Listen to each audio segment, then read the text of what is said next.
Hello বন্ধুরা, আমি জানি তুমি নিজেকে পরিবর্তন করতে চাইছো, নিজের সেলফ ইমপ্রুভমেন্ট জার্নিতে সাকসেসফুল হতে চাইছো, নিজের লাইফকে পরিবর্তন করতে চাইছো এবং একটা ট্র্যাকে আনতে চাইছো, কিন্তু করতে পারছো না। কারণ একটাই, করতে পারবে একটা কারণেই, তোমাকে একটা জিনিস ছাড়তে হবে। তোমার বন্ধুরা হতে পারে, তোমার বন্ধুরা খুব ভালো, কিন্তু বন্ধুরা আমার এক্সাম্পলে তারা এই মডার্ন সোসাইটির ট্র্যাপে পড়ে গেছে এবং তারা এই ট্র্যাপে পড়ে হস্তমৈথুন করছে, সোশ্যাল মিডিয়া স্ক্রোল করছে, টিকটক দেখছে, টাইম ওয়েস্ট করছে, গেম খেলছে, মেন্টাল মাস্টারবেশন করছে এবং নিজের জীবনকে নষ্ট করছে, টাইমকে ওয়েস্ট করছে, যাতে তাদের জীবন আরও বাজে হয়ে যাচ্ছে। কিন্তু তুমি তাদের সঙ্গে বন্ধুত্ব রাখছো কারণ তারা তোমার ছোটোবেলা থেকে বন্ধু, কিন্তু তুমিও তাদের মতোই, কারণ তোমার বন্ধু যেমন তুমিও তেমনই হও। কিন্তু তুমি যদি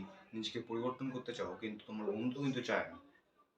এটাই হলো ডিফারেন্স। তুমি নিজেকে পরিবর্তন করতে চাইছো, কিন্তু তোমার বন্ধু তোমাকে পরিবর্তন করতে দেবে না, কারণ সে ওই ট্র্যাপের মধ্যেই আটকে থাকবে। সে বুঝতেও পারবে না সে কোথায় আটকে আছে, কিন্তু তুমি হয়তো বুঝতে পেরেছো, কিন্তু তুমি তাও পারবে না ওর সঙ্গে যদি থাকো। তোমাকে একটা এক্সাম্পল নিচ্ছি। ধরো কেউ সিগারেট খাওয়া ছাড়তে চায়, ধরো খুব সিগারেটের তার নেশা হয়ে গেছে, সে সিগারেট খাওয়া ছাড়তে চায়, তাহলে সে কী করবে? সিগারেট খাওয়া বন্ধ করবে। কিন্তু সে যদি রোজ তার এক বান্ডেল সিগারেট তার পকেটে রাখে এবং একটা জ্বালানোর জন্য জিনিস রাখে, তাহলে তোমার মনে হয় সে ছাড়তে পারবে? কোনোদিনই ছাড়তে পারবে না। কারণ যখনই যখনই তার পকেটে হাতটা যাবে, তখনই তার মাথায় ক্যাচ হবে এবং তার মনে হবে তাকে পরে এটা সিগারেটটা খাওয়া উচিত। তার ব্রেন ওকে এটা করতে ফোর্স করবে, যতই উইল পাওয়ার থাক। তুমি যেমন তোমার ফ্রেন্ড তেমন, তোমাকে এইসব বন্ধুদের ছাড়তে হবে। মূল কনসেপ্ট এগুলো, কারণ তারা তোমাকে সেলফ ইমপ্রুভমেন্ট করতে দেবে না, কারণ তারা সেই ট্র্যাপের মধ্যে আটকে আছে। সেলফ ইমপ্রুভমেন্ট তারা বলে কিছু জানে না, সাকসেসফুল হতে চায় না, লাইফকে পরিবর্তন করতে চায় না, তারা ওই মুড মেরেই তারা খুশি হতে চায়। তাই তারা তোমাকে এটা করতে বলে, কর ভাই, কিছু হবে না। তোমাকে এটা বুঝতে হবে, তোমাকে রোজ বলতে হবে তাদের এসব করা উচিত না, কিন্তু তুমি ওদেরকে বলেও কিছু করাতে পারবে না, কারণ তারা এটা মন থেকে চায় না।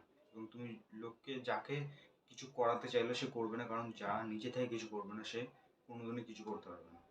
মানে নিজে থেকে জিনিস যদি কেউ না করে, নিজের মন থেকে যেটা না আসে, সেটা জীবনে কেউ করালেও করতে পারবে না। তোমাকে এসব ফ্রেন্ড বন্ধুদের ছেড়ে দেওয়া উচিত, কারণ তারা কোনো লাইফে ভ্যালু অ্যাড করছে না তোমার জীবনে। তুমি ছাড়তে পারছো না তোমার বন্ধু, আমি জানি, কিন্তু তোমাকে ছাড়তে হবে তোমার জীবনকে। যদি তুমি পরিবর্তন করতে চাও, তোমাকে ছাড়তেই হবে, কারণ তারা তোমাকে টেনে নিয়ে নিচেই ফেলবে, কারণ তারা নিচে আছে, তোমাকে উঠতে দেবে না। তারা হয়তো তারা বুঝতে পারছে না তোমাকে টানছে কিনা, কিন্তু তাদের জন্য এটা নর্মাল, তোমার জন্য এটা নর্মাল না।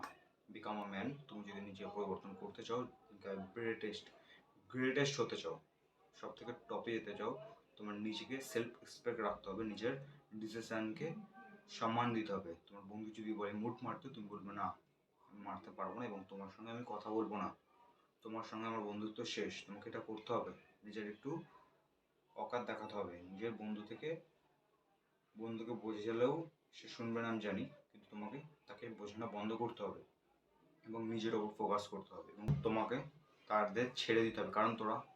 কারণ তোমার এই বন্ধুরা তোমার প্রচুর টাইম নষ্ট করবে এবং তোমার জীবনে কোনোদিনও কিছু করতে দেবে না। তাহলে তোমার উচিত সেই সব বন্ধুদেরকে ছেড়ে দেবো। এই ভিডিওটা এই পর্যন্তই। এই ভিডিওর মূল উদ্দেশ্য, তুমি কেন সেলফ ইমপ্রুভমেন্টে সাকসেসফুল হতে পারছো না, কারণ তোমার বন্ধুরা তোমাকে হতে দিচ্ছে না। এই ভিডিওটা এই পর্যন্তই। ভিডিওটা ভালো লাগলে ভিডিওটাকে লাইক করো এবং চ্যানেলটিকে সাবস্ক্রাইব করে দাও। এরকম আরও ভিডিও দেখার জন্য। আবার দেখার পরে ভিডিওতে। আর একটাই কথা বলি, বিকাম স্ট্রঙ্গার।